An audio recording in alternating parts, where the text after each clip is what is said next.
Good afternoon. The Secretary General will update you on the meeting that's just finished, and then we'll have time for a few questions. Secretary General. Good afternoon. I have just finished chairing a productive meeting on Sweden's membership in NATO with the delegations from Turkey, Finland and Sweden. 1 year ago at the Madrid summit, all allies agreed to invite Finland and Sweden to join our alliance. Finland and Sweden also signed a trilateral memorandum with Turkey, paving the way for their membership. Since then, Finland and Sweden have implemented this memorandum, including through meetings of the Permanent Joint Mechanism to strengthen cooperation on counterterrorism, organized crime and other common challenges. All allies stand together against terrorism, and at next week's NATO summit, we will recommit to fight against terrorism in all its forms and manifestations. In April, we welcomed Finland into the NATO family. This has been a game changer for our shared security. And now it is time for Sweden to join the alliance. I have been clear that Sweden has delivered on the commitments it made under the Trilateral Memorandum. Sweden has amended its constitution and introduced new anti-terrorist legislation, removed restrictions on arms exports to Turkey, and stepped up counterterrorism cooperation, including against PKK. In the meeting, we all agreed that we have made good progress. We all agree that the full membership of Sweden is in the security interest of all allies, and we all want to complete this process as soon as possible. We have seen demonstrations against Turkey and against NATO in Sweden. They want to stop Sweden from joining NATO, to disrupt counterterrorism cooperation and weaken our alliance. So we must be clear-eyed. The only people who benefit from these provocations are those who want to divide NATO. Any further delay in Sweden's membership would be welcomed by the PKK and President Putin. Sweden's membership will bring major military benefits to the whole alliance. Adding Sweden will allow us to plan for the defense of the entire Arctic, Nordic, Baltic region as one. It will provide an uninterrupted shield from the Black to the Baltic Sea region. Sweden's membership in NATO will make us all stronger and safer. Today, we reaffirmed that Sweden's membership is within reach, and that ratification of Sweden's membership does not mean the end of cooperation with Turkey. Far from it, as Finland's continuing engagement here today shows. On Monday in Vilnius, I will convene a meeting with President Erdogan and Prime Minister Kristersson as the next step in this process. With that, I'm ready to take your questions. We'll start with Anadolu. Thank you.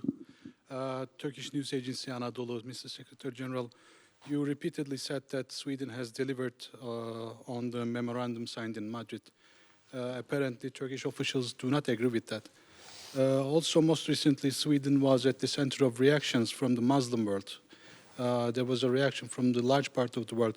Do you think such a reaction would pose a risk to NATO? Also, do you think Sweden could have an effective counterterrorism mechanism, or would it be a burden on NATO? Well, there's no doubt that Sweden has made very important steps and has followed up on the commitments under the trilateral memorandum agreed in Madrid at the NATO summit last year. Sweden has removed restrictions on arms exports, and new licenses have been granted for exports of defense material from Sweden to Turkey. Sweden has amended its constitution to be able to strengthen its legislation. And the Swedish counterterrorism legislation has been strengthened. then we have established a permanent mechanism, which is a mechanism to ensure that we have a framework to exchange information, to share intelligence, and this has taken place within the framework of the permanent mechanism, but also bilaterally between Sweden and Turkey. And at the meeting today, we had the director of the Swedish Security Services, SEPO, present in the room. So there was a possibility actually to go into specific issues, also with both the Turkish and the Swedish Security Services present in the meeting.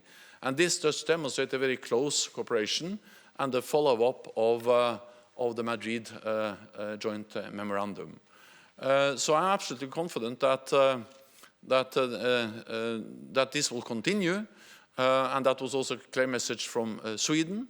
Then, of course, the reason why we meet today, and also the reason why I have convened a meeting of President Erdogan and Prime Minister Kristersson on Monday, is to bridge the gap we still see between what Sweden has done and the understanding that Turkey has related to what extent Sweden has implemented the memorandum.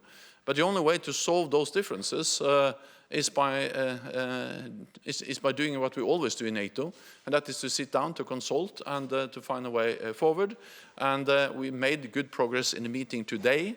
It is absolutely possible to have a positive decision at the summit next week. And we all agreed that the finalization, the ratification of Swedish membership into NATO should happen as soon as possible. Okay, TV4. Ritva Ramberg, TV4 Sweden. So what do you see as the next step? Is there at all possible for Sweden to be a member during the Vilnius summit?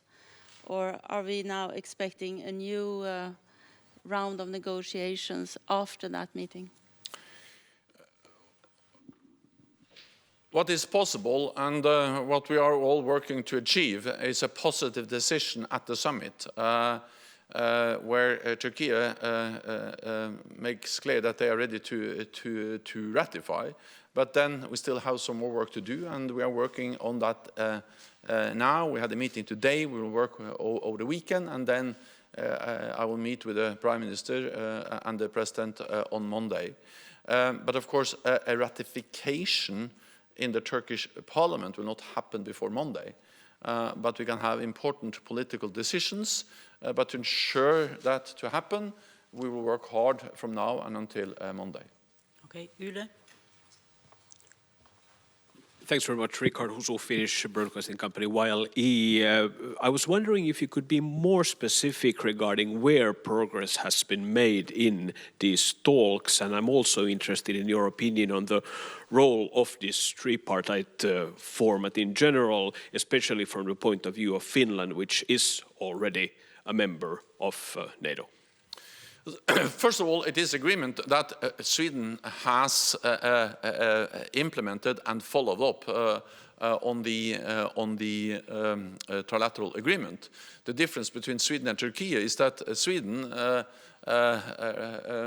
says that they have followed up sufficiently to be fully ratified, and I agree with that position that the time has come to finalize the Swedish accession and to ratify the Swedish accession protocols. The Turkish position is that, yes, Sweden has made important steps forward, but something remains, something more has to be done. And what we now are looking into, how can we bridge that difference to ensure that we have a positive decision at the summit in next week in Vilnius. Then it is important that Finland is part of the permanent mechanism and that Finland participated in the meeting today because the agreement in Madrid was that Finland and Sweden on a permanent basis should continue to work with Turkey to counter terrorism and to strengthen their cooperation, including when it comes to arms exports. and therefore I welcome the Finnish participation.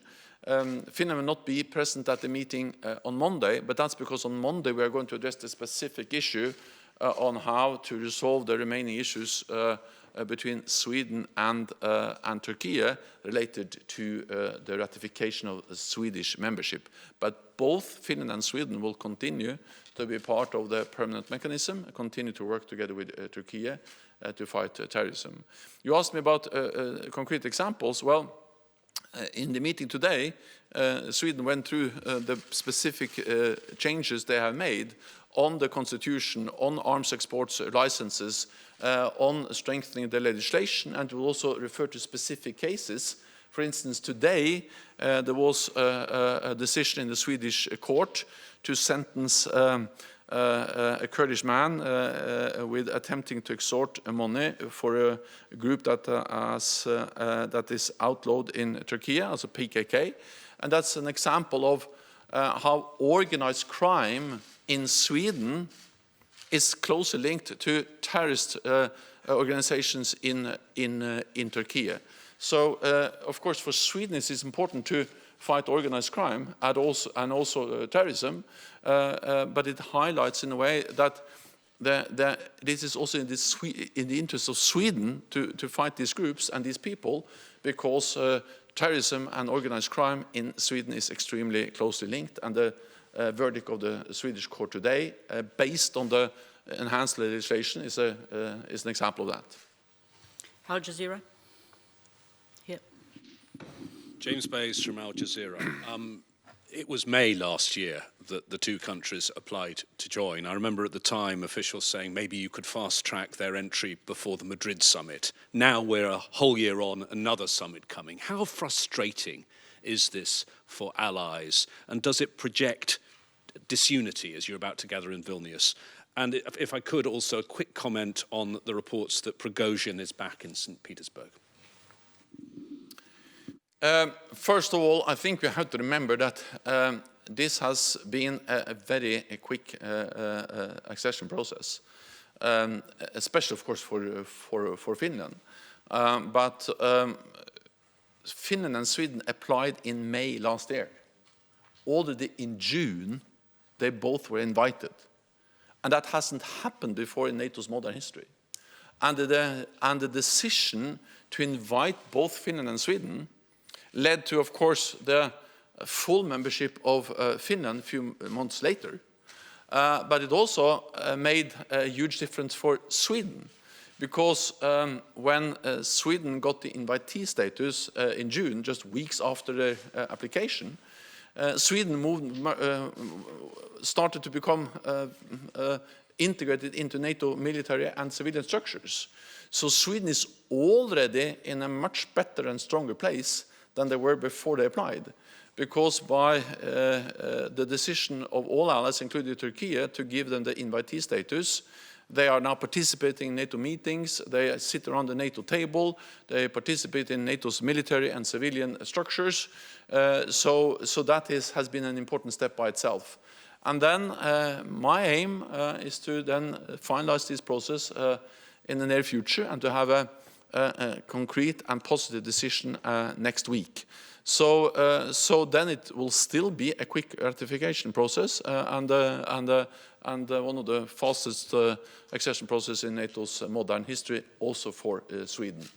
Then on Prigozhin, well, what we can say is that we monitor closely where the Wagner soldiers are moving around and also where he is moving. I will not go into the details, but we have seen some preparations for hosting large groups of Wagner soldiers in Belarus. So far, we haven't seen so many of them going to Belarus, and then we have seen Mr. Prigozhin moving a bit around. I'm not going into many more details than that. Reuters. Secretary General, in terms of bridging the gap that you talked about, is there anything that Sweden can do between now and then to help bridge that gap, in your opinion? And is there anything that any other allies could do to bridge the gap, particularly the United States, in terms of bringing pressure to bear or offering things to the Turkish president that might get him to decide that now is the time to go ahead with ratification? So this is about Swedish ratification, or the ratification of the Swedish application to NATO, the Swedish accession protocols. What is then the main focus is, of course, what has been agreed already.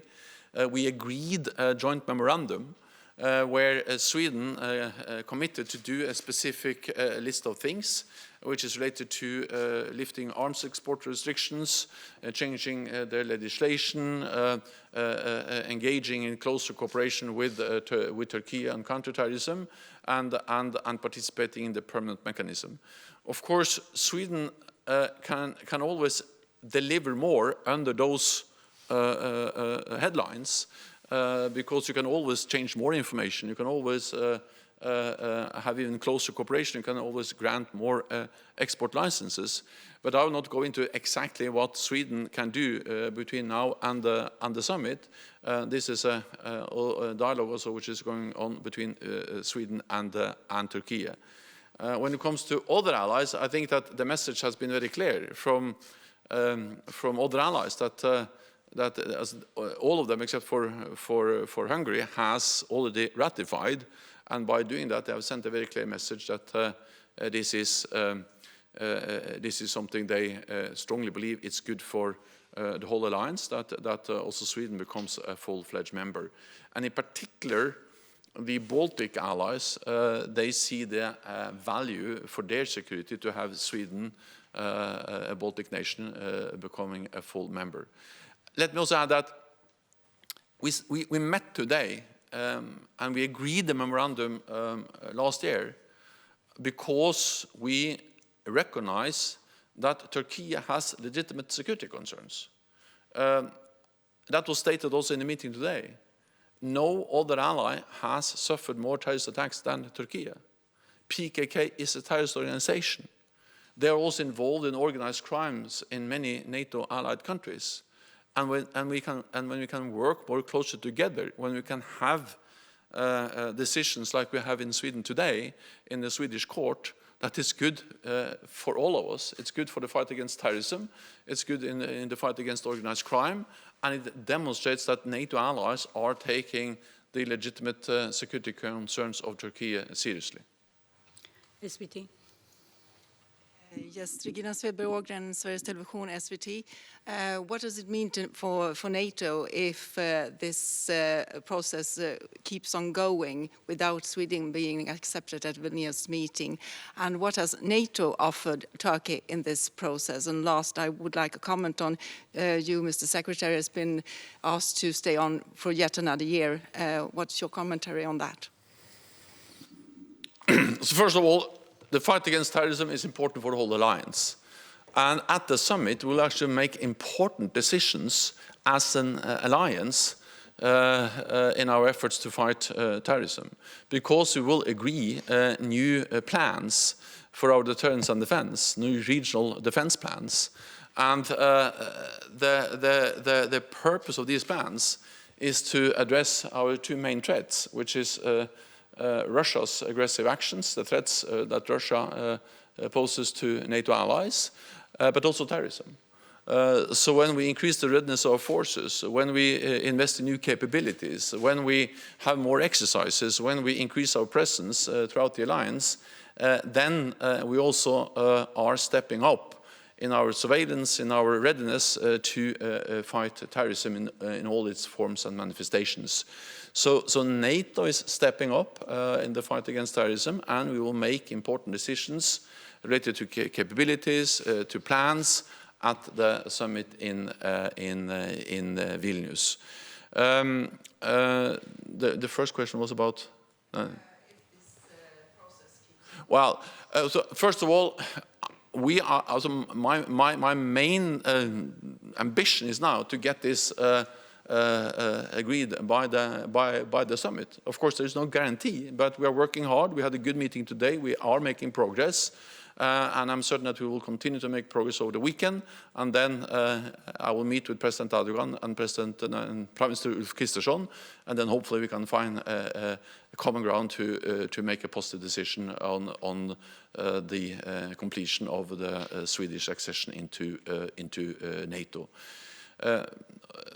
When it comes to myself, I can just say that I'm honored to continue to serve as Secretary General of NATO, especially now when we face the most dangerous security situation in Europe for decades with a full-fledged war, and to be able to steer the alliance when we step up our support for Ukraine and also continue to strengthen our deterrence and defense in the way we'll do at the summit next week. Okay, we'll take one last question, Associated Press. Lorne Cook from the Associated Press. Secretary General, you've said several times and again today that Sweden has done what is required of it. Do you today, after this meeting, understand what President Erdogan wants? I don't expect you to tell me, but do you understand exactly what's required to get this done, what Sweden needs to do? I understand what President Erdogan is asking for, and we have met them many, many times, and we have discussed them in detail, and that's exactly why we have been able to make progress. We made an important step last year after close consultations with President Erdogan, also at the meeting in Madrid, where we sat together for many hours and were able to make an historic decision where also Turkey agreed to invite both Finland and Sweden. Then we have worked since then on the ratification. There are some unsolved issues. We are addressing them now. We'll work on it over the weekend, meet again on Monday, and then I will be able to tell you more on the whole progress we then have hopefully made by then. Thank you very much. We'll see you tomorrow, I hope, for the pre-summit press conference. Thank you. Thank you.